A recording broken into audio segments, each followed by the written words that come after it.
Okay, so question number 5 asks, what is the IUPAC name for the compound shown below? Okay, so let's draw out these compounds. We have 4 different compounds, and for the first compound, it's just linear hydrocarbons.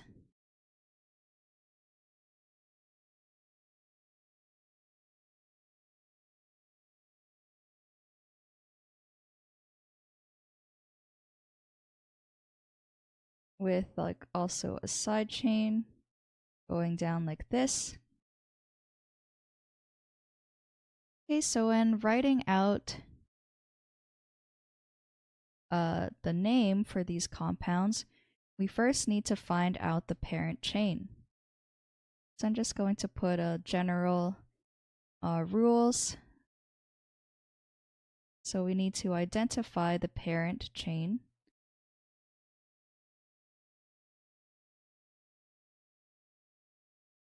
Which is the longest.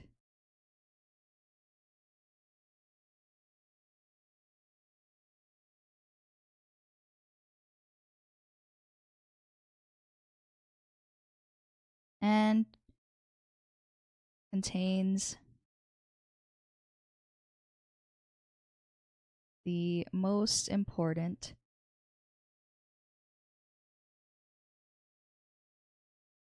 groups.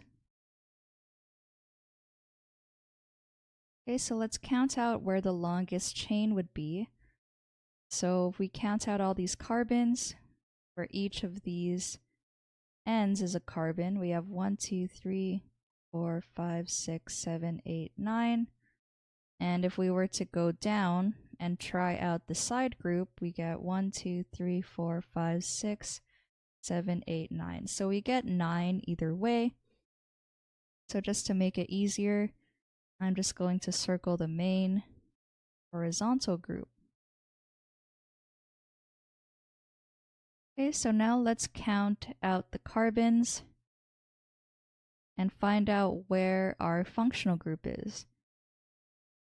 So the second step is to number your carbons. And in the end, we want to have the lowest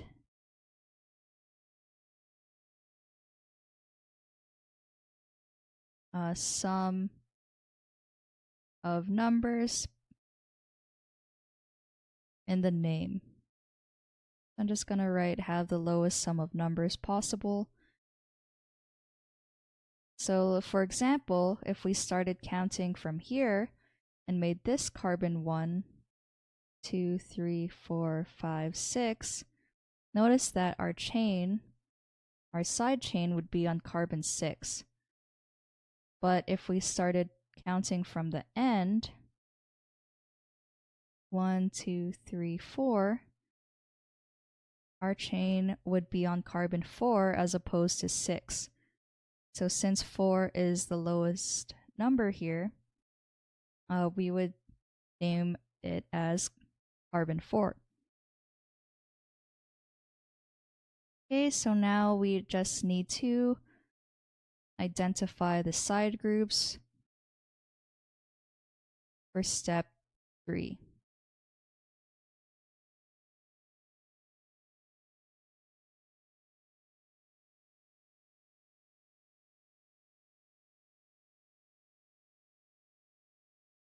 Okay, so I'm just going to circle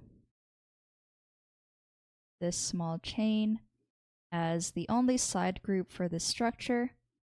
And if we number it as well, you'll see that it only contains 3 carbons. So this is known as a propyl group. So now when we name this structure, we first need to write out which carbon contains the propyl group. So it's carbon 4. So we write 4-propyl. And since our parent chain is 9 carbons long, we use the prefix nona or known, and the fact that there are only single bonds in this chain, then the parent would just end in ane. So our final answer is 4-propyl nonane. Okay, so now let's do the same methods and answer part B.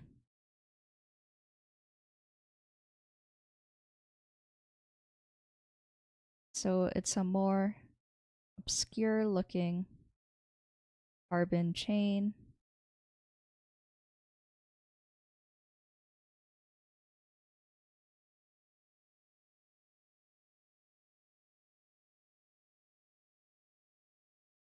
Okay, and again, we want to circle the longest parent chain with the most important groups. So again, it's just carbon and hydrogen, so we basically just need to circle the longest chain. I'm gonna make room to write some numbers in as well. And we get the following for the longest chain. And now I want to number my carbons. So we'll see where our side group is, and it's kind of in the middle here. So if we started counting from the top, you have 1, 2, 3, 4. So it would be carbon 4, but if we started counting from the bottom, 2, 3, 4, it's also carbon 4. So it doesn't really matter where you number, so I'm just going to start numbering from the top. 1, 2, 3, 4, 5, 6, 7. Okay, so we have a 7 carbon long chain. And just to sum up all the prefixes, I'm going to write them on the side here. So when we have 1 carbon, we write the prefix meth. For 2, it's eth. 3 is prop. 4 is bute.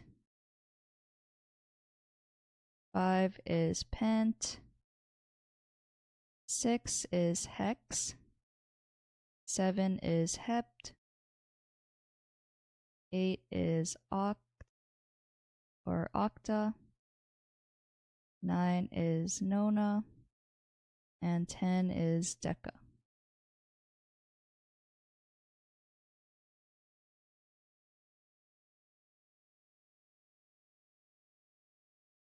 Okay, so I just summed up all the different prefixes. So here you'll notice that for our side group, it's also a 3-membered carbon like our previous compound, but this time it's attached at carbon 2. So this is not just a propyl group, but we call it isopropyl.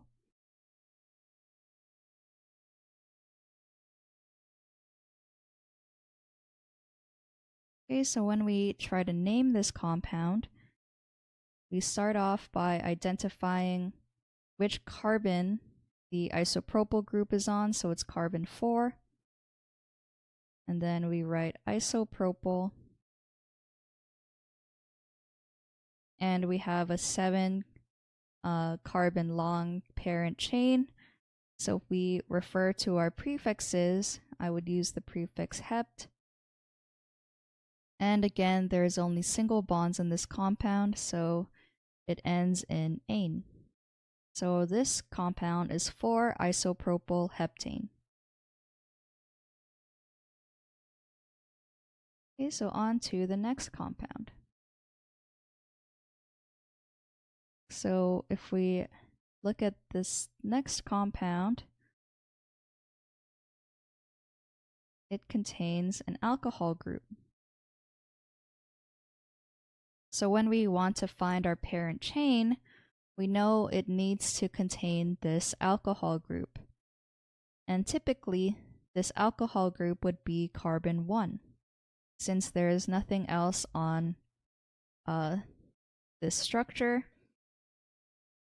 our alcohol group would be considered the most important functional group in this structure. So now let's try to count out the number of carbons that we could form and the longest chain. So if we started counting this as carbon 1, 2, 3, and if we started counting going up, 1, 2, 3. So we get the same number of carbons.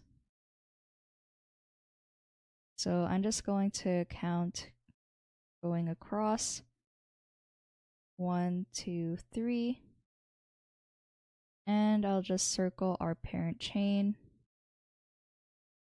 which includes the alcohol group on carbon 1. And now if I identify the side groups, it's a 2 carbon long chain.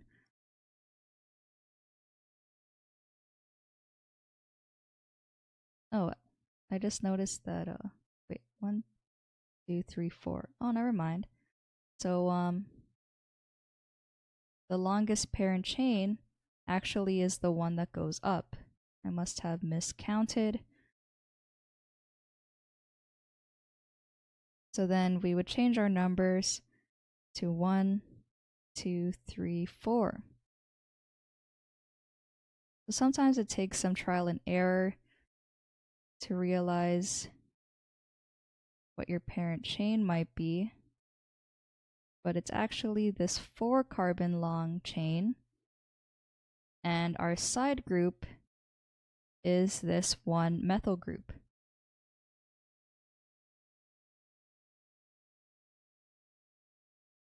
Okay, so since we only have the 1 alcohol on carbon 1, we don't need to specify which carbon this alcohol group is on, since it's already assumed that it's carbon 1.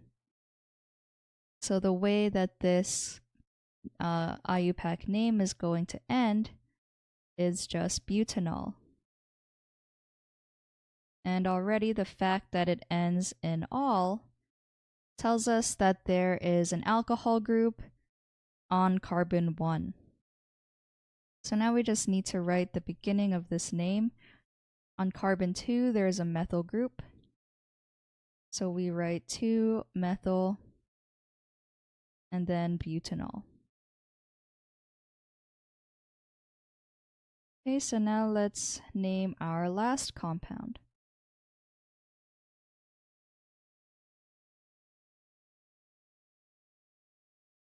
So we have a cyclic carbon structure that contains both a bromine and an alcohol group. Okay, so when circling our parent chain, it's pretty much the whole cyclic group, and the alcohol would be included as well. And we know that when we have the alcohol, it would be considered carbon 1. And when we want to have the lowest number of numbers possible in the end, I know if I go counterclockwise, then the bromine would be on carbon 2 as opposed to carbon 5. So I'm going to start numbering, going here. So we have a 5 carbon cyclic chain. So we know that the parent group would be pent. And on carbon 2 is our bromine. So we write 2-bromo. And the name of our parent, since it's 5 carbons long and it's in a ring structure, then we use the term cyclo. So we use cyclo, pent, and then it ends in an "-ol", so pentanol.